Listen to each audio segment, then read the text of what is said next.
Hello lovers of the world, this is Cinta speaking. I love Puss in Boots: The Last Wish. It's definitely one of the best films I've seen in 2023, and it's only January, so it is where's my phone? It is 1 a.m. and I'm supposed to wake up early tomorrow because I've got something on. I watched Puss in Boots this evening and I could not get it out of my head. So here is my very incoherent, rambling movie review on Puss in Boots because the video I was working on isn't ready and I have felt a bit of a writer's block with it. So I was considering not posting anything this coming Friday, but because I couldn't get this out of my head, I just felt like I had to talk to somebody about it and like unload all these feelings. And obviously that's what the YouTube channel is for. And so here is my very informal, very all over the place review of Puss in Boots: The Last Wish. I just gotta say before I start that I purposefully chose this sweater because it is orange and white like Puss in Boots. If it wasn't obvious by now, this is going to be a very spoiler-full video. So if you haven't seen Puss in Boots, I really recommend you guys watch it. For me, my watching experience with this is that I've never seen the first movie. But luckily, the people I went to with, shout out Louisa and James if you're watching this, they said that it was okay to watch it without seeing the first one. And I really agree because like, aside from like knowing Puss had a relationship with Kitty Softpaws, there's not really much that you like need to know. And I think obviously the film directors did that on purpose because they're assuming that the casual moviegoer target demographic for this movie, which are children, they're not gonna remember everything even if they have seen it. You know what? Controversial hot take. I feel like maybe this movie is better if you haven't seen the first Puss in Boots movie. It's really easy to pick up on the context clues of who Kitty is and like what their relationship was prior to this movie, and so it's a lot easier to almost build up this romance from before the movie had started when you haven't seen it, I guess, because they talk about the church and like they were gonna get married and stuff like that. And so I feel like it hits a lot harder when you haven't seen what they were like in the past, but then obviously they have a lot of chemistry now. And so you start to wonder like, oh, if they have a lot of chemistry now where they antagonize each other a lot, like how much more chemistry did they have like when they were together. But yeah, I think I will eventually watch the first Puss in Boots movie, but just not anytime soon. Also, I didn't know, maybe it says a lot about me and how I perceive time, but I did not know that the first Puss in Boots movie was released in 2011. Why did I think that it was not that long ago? I thought the Puss in Boots film was first made in like 2015, like at the latest. I'll never get used to realizing how old I am. And I think, again, this is why this film hits so hard, because obviously it's like a really like, it's an introspective on like the meaning. You know, it literally is an introspective on like the meaning of life and how we as human beings fixate on death, which is pretty hard-hitting stuff from like Puss in Boots, the sequel. There has been a lot of discussion in regards to the relevance of the quote-unquote classic villains who are just antagonists with no redemption arc, and their only point existing in the film is to be the asshole or the villain in the story. Like they don't necessitate further analysis aside from their surface level depiction in the film, which is just like the bad guys. And whether or not that is going out of trend or is being replaced by the more complex, nuanced villains where they have a tragic backstory that explains why they are the way that they are. I feel like a lot of people have said a lot of really good points, but the one that I'm fully endorsing is this one where the people who are missing these classic Disney tropes fail to examine why those classic villain tropes are going out of trend in the first place. Like, this person pointed out that actually so many of the villains that we've hated in the past represent someone or something that we as a society fear. So there are caricatures of things that we consider taboo, ugly people. Sometimes they're queer coded. So I think like I can see both sides, where not every villain needs to be a complex individual for the story to be good and break down a character for everything that they've done. Maybe they turn to animated films to have that escape of not having to think about the nuances of human beings. Sometimes they just want to turn their brains off. Sometimes characters you don't want to have to completely analyze. The plot is better off with somebody who completes the job of being a villain, and as long as they do it well, then that is good enough for a certain kind of viewer. Sometimes you just need an antagonist and to push the story forward. I also don't think that this outrage for the absence of the classic villain trope is warranted as much as people feel like it is, because Disney had basically a monopoly on the classic Disney villain archetype. The thing is, like, that is still a trope in a lot of children's films. Like, the only reason why people are up in arms about of addressing generational trauma and complex individuals is because all of the bigger industries and animation studios are finally tackling it. The stories that are relying on more complex individuals as characters and really nuanced takes on how we treat each other, those are the ones that are making headlines. So now everybody wants to comment on whether or not those are important or not important or whatever the heck. The classic villain trope isn't gone. It's just like you're not looking hard enough for them. Because they exist. People just seem to only want them to fall on their laps like it used to, but that's not the world that we live in anymore. People engage more with these complex stories because the world is changing, we are changing, and we want the media that we consume to reflect the changes that we ourselves are going through. That's why this movie is so good, because they utilize both kinds of villains effectively. The people who want to see a classic mean for the sake of mean villain can see that in Jack Horner, and the people who want to see like a nuanced, complex villain or antagonist can see that in Goldilocks. But at the same time, them existing in the same place strengthens each other. Goldilocks can make Jack Horner more of an asshole by comparison, because she is an asshole too, but like she has depth, whereas Jack Horner inversely can make Goldilocks even more sympathetic, because we can actually relate to her not as much as we can relate to Jack. But that's why this movie is so good, because it provides like not just both kinds of villains, the complex nuanced villain and the classic just a absolute shithead villain, but they also have a third the third secret thing, which is just not even a person or an individual or a villain in the strictest sense. They are just the personification of our realest and most raw fear, which is death.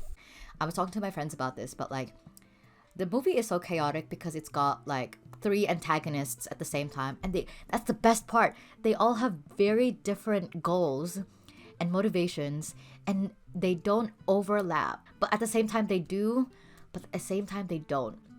Because at the end of the day, like, maybe all, if like a Venn diagram, maybe like Death, Jack Horner, and Goldilocks, they all want to capture Puss in Boots. So that's the thing that they have in common, but they want him for different reasons. Like obviously Jack Horner just wants to capture Puss and kill him because he's a shithead and he wants the wish, whereas Goldilocks wants just the wish. You know what I mean?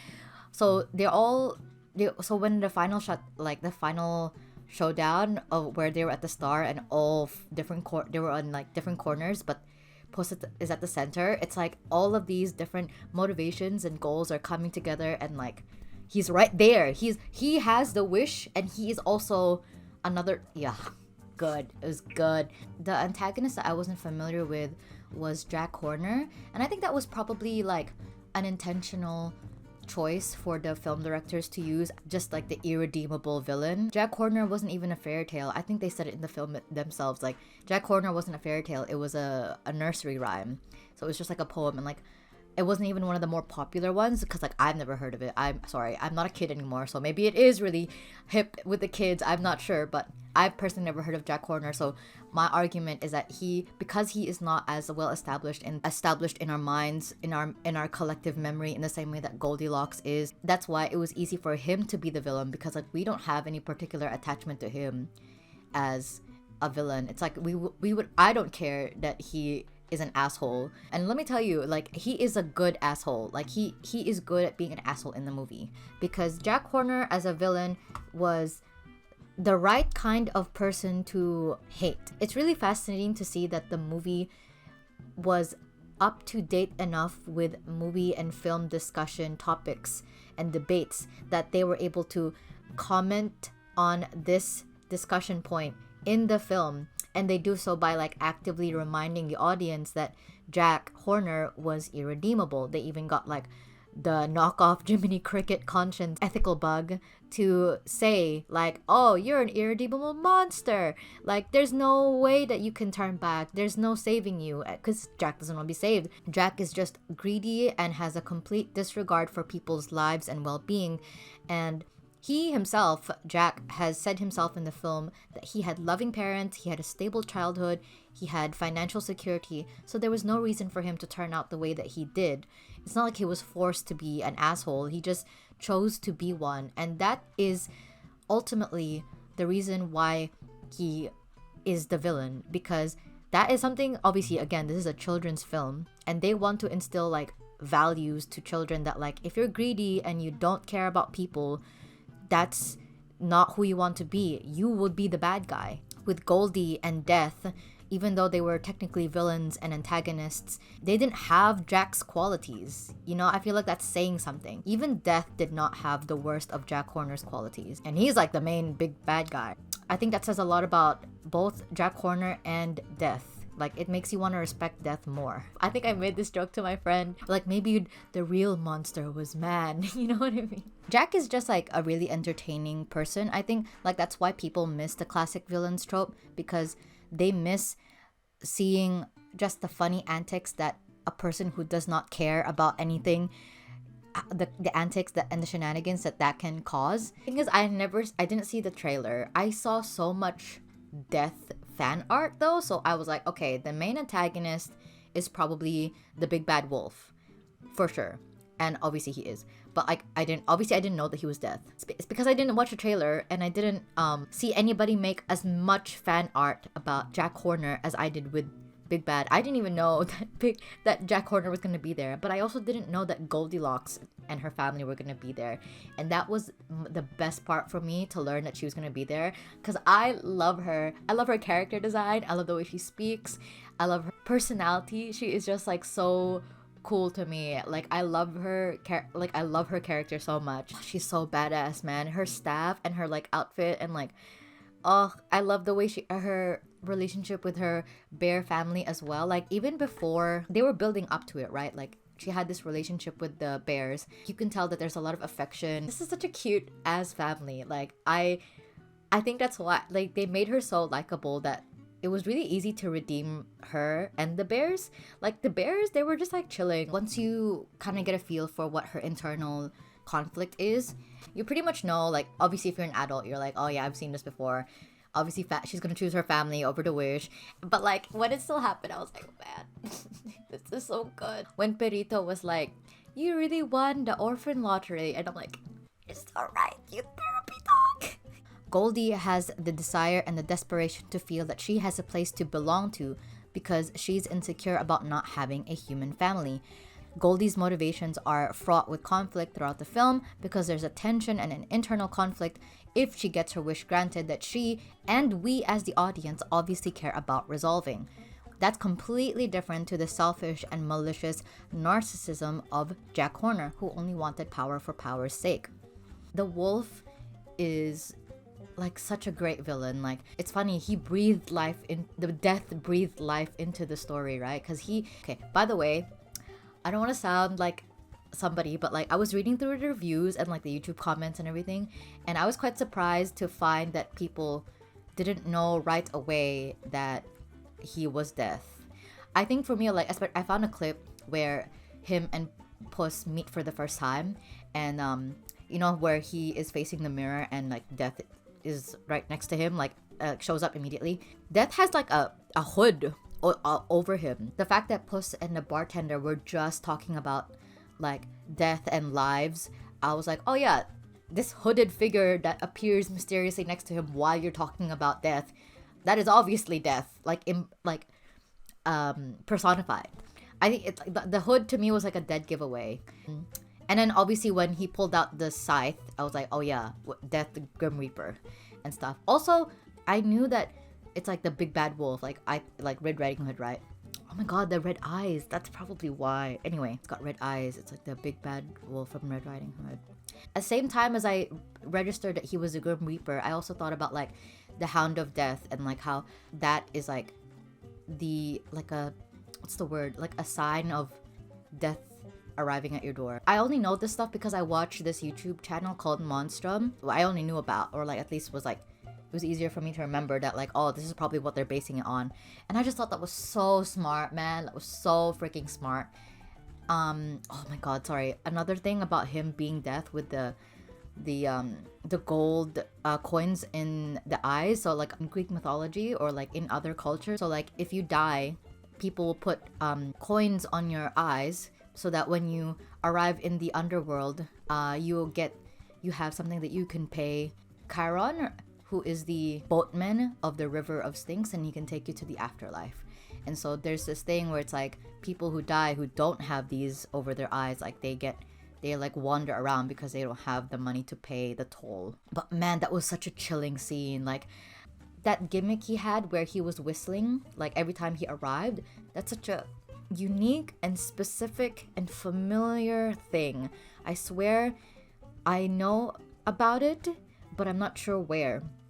And then luckily I remembered where I found it. It was because I watched this video again from a really great YouTube channel called Monstrum, and they did an episode on this, I think, South American legend called El Cibon. And it's basically, he's not a dog, he's just like an entity. He's like a legend, a supernatural figure that like kills people, and the way that you find out that he's coming is through his whistling. And I was like, oh, that's obviously where they got it from.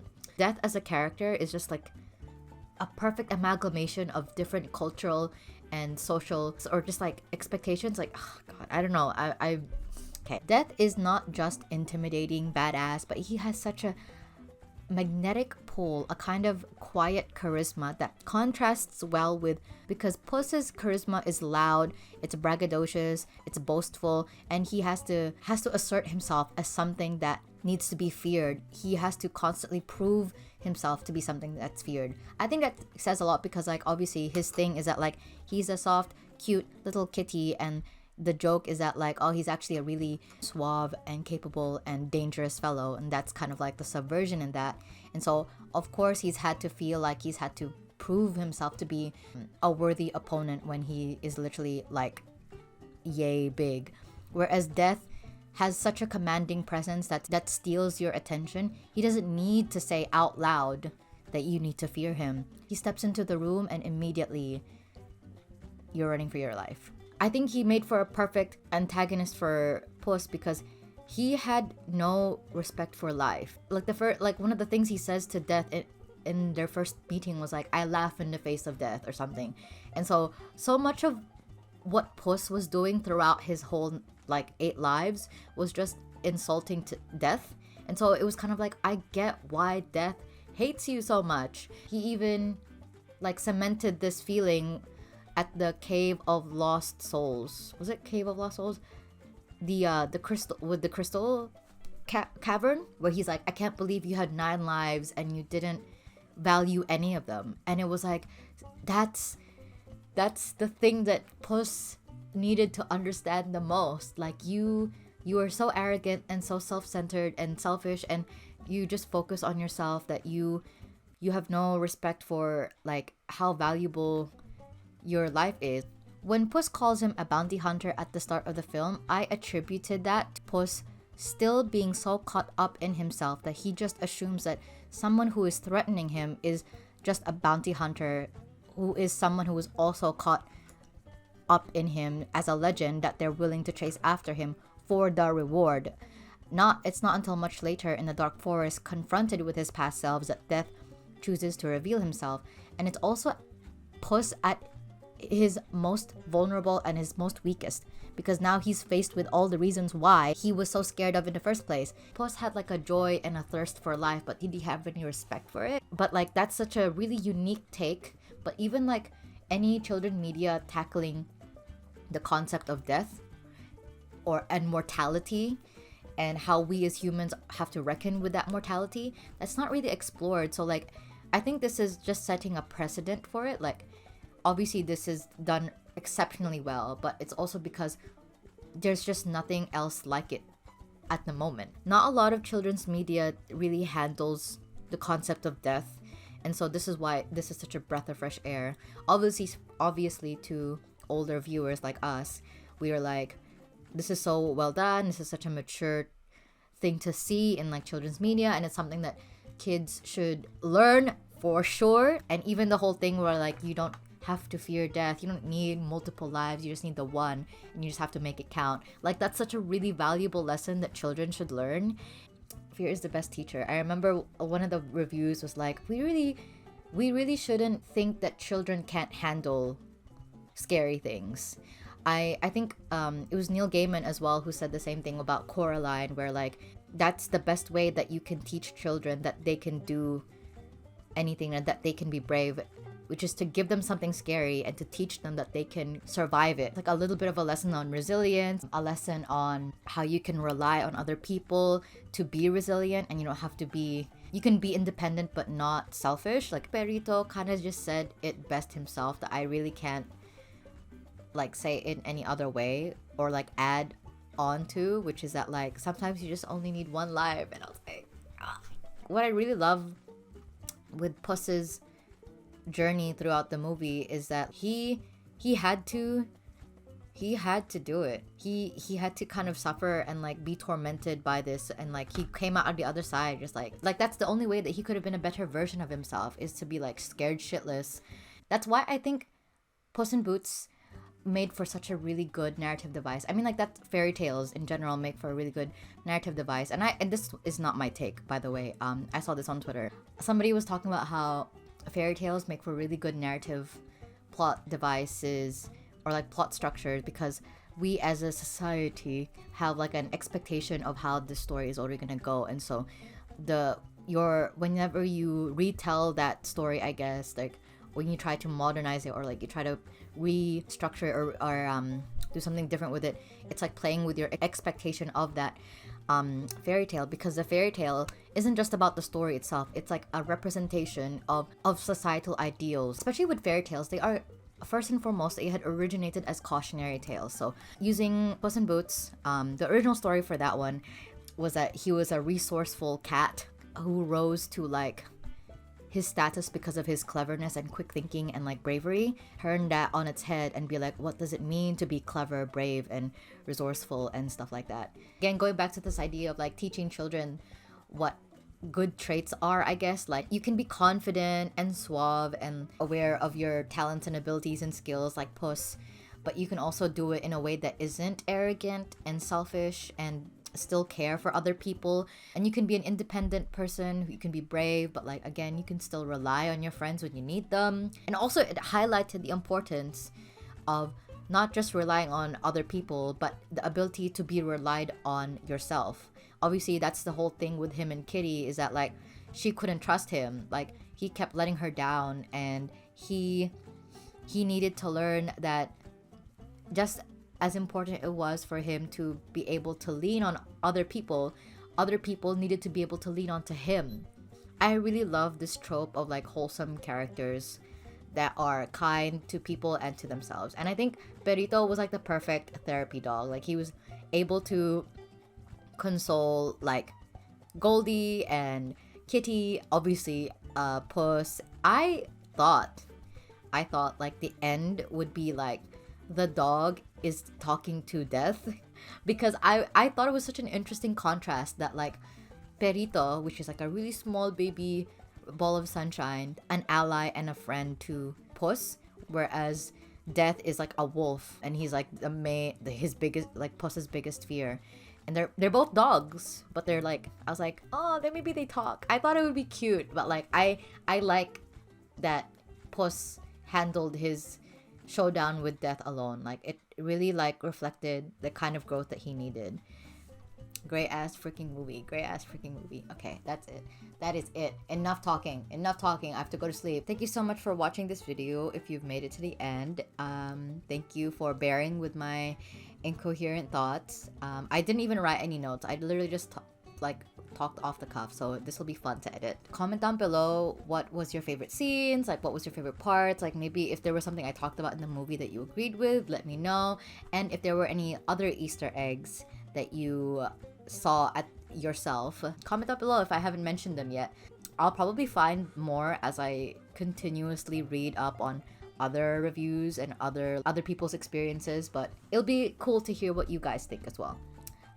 Yeah, okay. Good night, everybody.